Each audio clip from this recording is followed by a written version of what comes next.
જય માતાજી, જય રાજપૂતાના. ખૂબ ખૂબ અભિનંદન મારા ક્ષત્રિય સમાજના વડીલો, મારી માતાઓ બહેનો અને મહારાણા પ્રતાપ જેવા મારા યુવાન ભાઈઓને.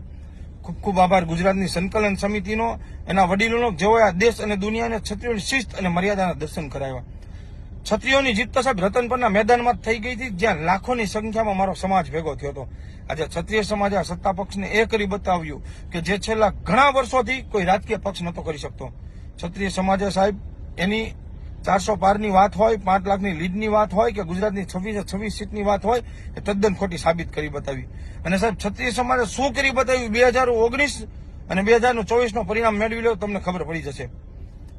ખૂબ ગર્વ સાથે કહું છું સાહેબ કે આ નવો એક ઇતિહાસ રચાણો કે જેની અંદર ક્ષત્રિય સમાજે અવડું મોટું આંદોલન કર્યું, ક્યાંય કોઈ સરકારી મિલકતને નુકસાન નહીં અને સમાજના એક પણ યુવાન આગેવાન કે કોઈ ઉપર એક પણ જાતનો કેસ નહીં.